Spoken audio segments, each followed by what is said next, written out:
communities, micro institutions that care about people, not big, bloated, job-of-the-hut bureaucratic entities that really are just dousing themselves in these talking points so they can gobble up our real estate, political real estate, in the name of children and education. What we need is more choice. What we need is more freedom. What we need is more liberty, especially in the Bronze Age of the internet. It is preposterous, ladies and gentlemen, that we wouldn't all be in one accord of seeking real solutions to education. And those might be as different as the colors of the rainbow, depending on the kid.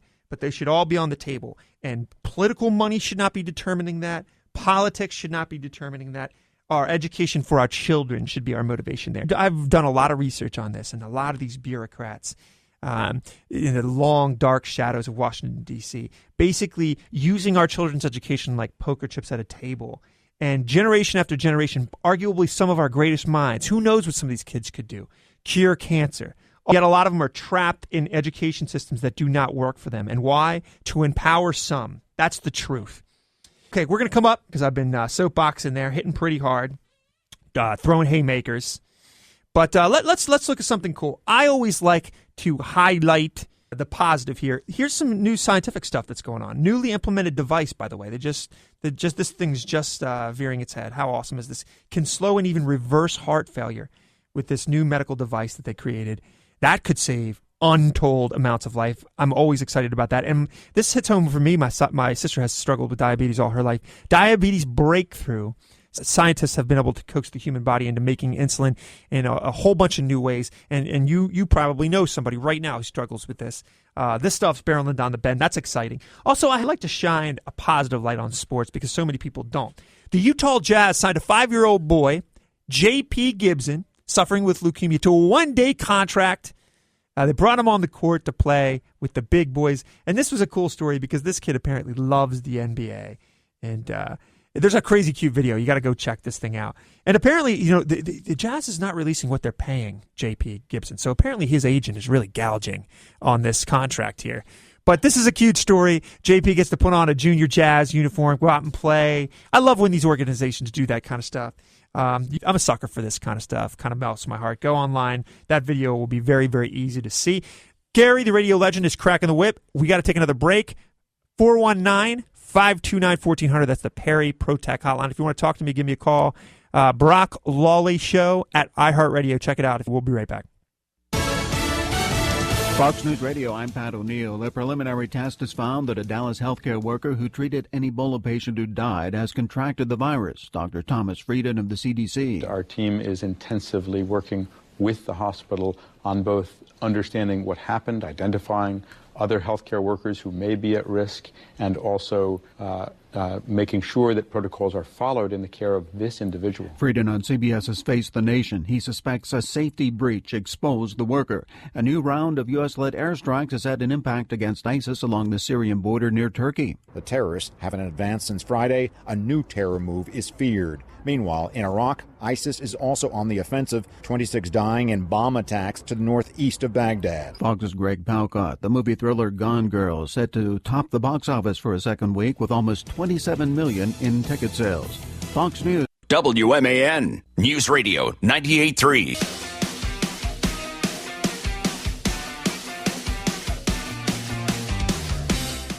All right, ladies and gentlemen, we're back. This is Brock Lawley, the Brock Lawley Show. BrockLawleyMusic.com. You can check out all the music. Brock Lawley Show at iHeartRadio. That's on your phone. Get your phone out.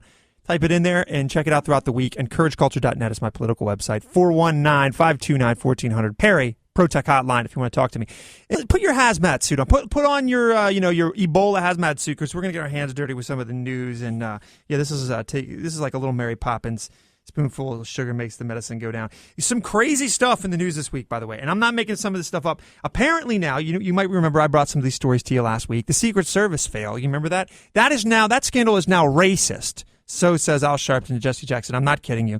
That's why the Secret Service failed, because they don't like a black man in the Oval Office. As well as Ebola is also racist. Ebola is racist, so says Jesse Jackson. And Congressman Cummings from from that oversight committee. This stuff is actually said with a straight face. So now everything that moves and draws breath under the sun that doesn't vote Democrat is now racist, including deadly infectious diseases and Secret Service officers. So pretty much everybody is racist now. They kind of covered the gauntlet. You'd think this is Poe. You'd think this is some sort of comedy act. You'd think this is Saturday Night Live. But oh no, ladies and gentlemen, this is the country that you live in. And I told you last week, every single week, you can push your poker chips in like the Vegas odds. There's going to be another scandal. And what do you know? Another scandal veers its head this week, the prostitution scandal. Now, the Washington Post blew its horn this week, and they're reporting essentially that high-level officials in the White House were running and covering up essentially a merry-go-round call girl operation going on. 25-year-old Jonathan Dock, working for the White House, brings prostitutes into the White House hotels when he's in South America. Now, this is while the Secret Service got caught. Do you remember that? The Secret Service got caught with these ladies of the night. You happen to remember that? And a lot of these guys got canned, but not Jonathan, and we'll see why.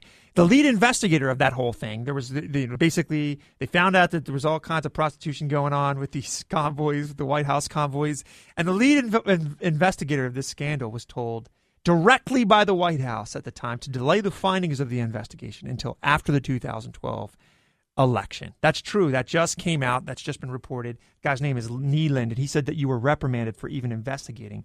And this after he was told to investigate. So make sense of that. Imagine what he's dealing with. Staffers who raised questions about the administration's role in the prostitution scandal were put on unpaid leave. White House press secretary back when this scandal broke said there was absolutely nothing going on. He bold-faced lied. He said this was not in any way associated with the White House. New reports from the Washington Post proved that was not true. And the present White House press secretary said, well, hey, that was 2 years ago, man. That's 2 years ago.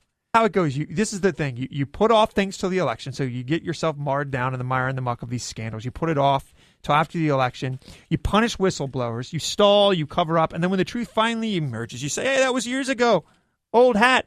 What are you talking about? That's pretty much the standard. And I got to admit, it's worked.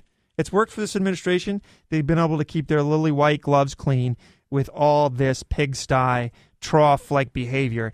And let me tell you one, this is a hard one to choke down because the same guy that just got caught in this prostitution situation, he's assigned, wait for it, you're not going to believe this, prepare yourself, sit down perhaps, take a deep breath.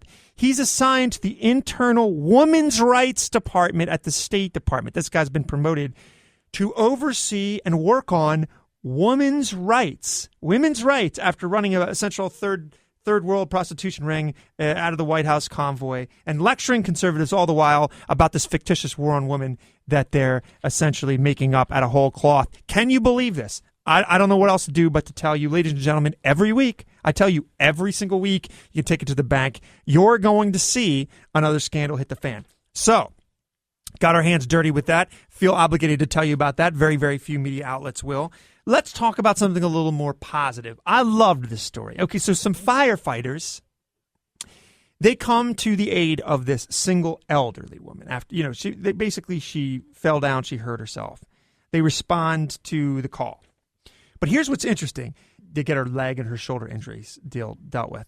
And then they come back and they cut down and bag up branches and do a bunch of yard work for this woman because essentially it was all the shrubbery and the overgrowth that was the cause of her fall, the cause of her injuries. I just love that story. So you have pretty much the heroes of your community, your fire department, your paramedics. Those guys are just awesome. And some of those guys, especially here in Mid-Ohio, they work volunteer and so on and so forth.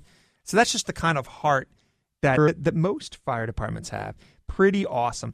Also, if you're a cynic, you don't believe in love, perhaps you think love has eluded you so far that you're going to harden your heart. But oh, wait.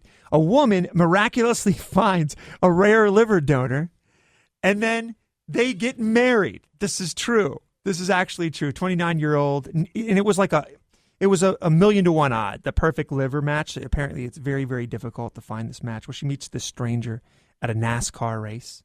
I know, by the way, NASCAR just had a big weekend. They had this NASCAR race they met at. They fell in love. There was a million to chance that they'd be a perfect medical match. They were. The donor was a positive, and they ride off into the sunset I guess sharing a liver and sharing a heart. No, come on. Doesn't that bring a tear to your cynical modern eye? I would say so. So that's a pretty cool story. And lastly, a man pays $1,000 to feed an entire drive-thru at Chick-fil-A.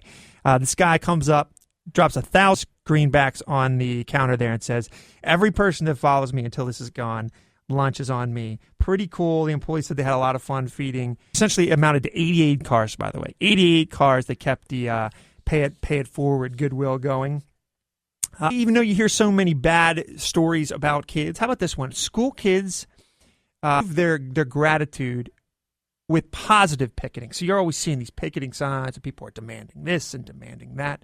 Well, these kids go out with their picket signs, but it's a positive picketing, showing appreciation for the construction crew that built the infrastructure that they enjoy as kids. Pretty awesome stuff. I got a couple other stories. Foreign policy not going so well. So bad, in fact, that Yemen, the country of Yemen, by the way, we're talking about a nation completely ramsacked by the black flags of radical Islamic terrorism, and it's hardly reported in the West at all. That's what kind of triage we got going on in the news right now. You got Ebola, you got other infectious diseases killing kids, you got all kinds of stuff just happening at the same time that a whole nation state falls to Islamic terror, and it hardly even gets noticed. And I'm a news junkie, and I hardly notice this.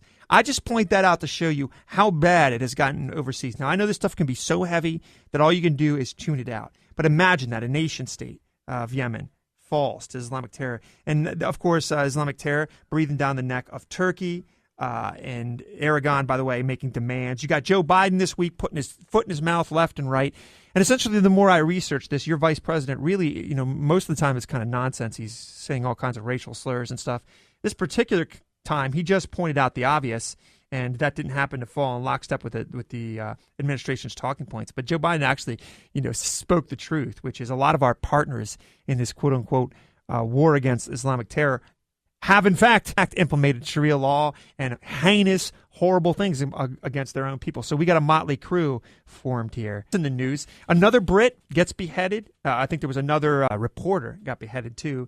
So this just continues to barrel down the bend. This is something that I found interesting all across the nation now. The latest trend is all gender bathrooms. So Harvard Divinity School, as irony would have it, introduces all gender bathrooms. So essentially everybody can just, stroll on into the same bathroom. Now, here's what's interesting to me. I told you this last week. There's this huge concern about the sex culture in colleges and huge concern about all this sexual abuse and this rape culture that we hear of. How is all gender bathrooms helping this scenario?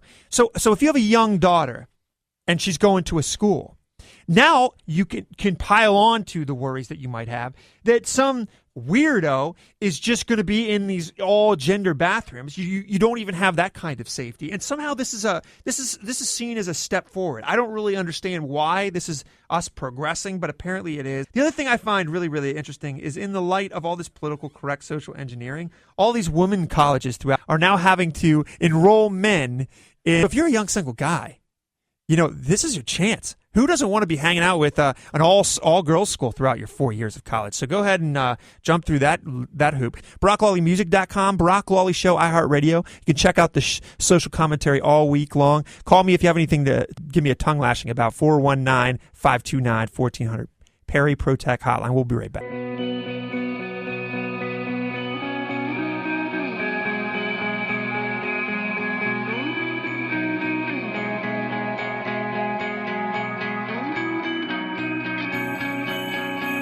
The Brock Lawley Show.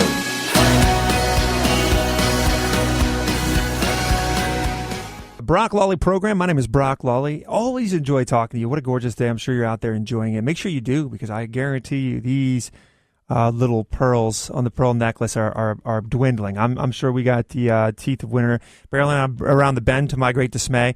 But it's a gorgeous day out there today, and I appreciate being with you.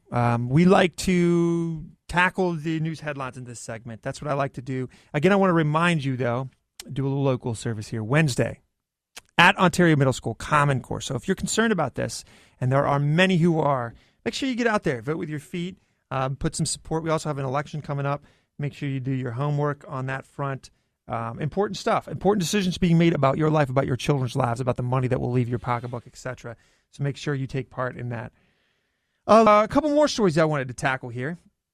So essentially, you guys have probably heard about the nurse with Ebola. That's pretty scary, and I'm very hesitant to speak or to elaborate on this stuff because I've made it very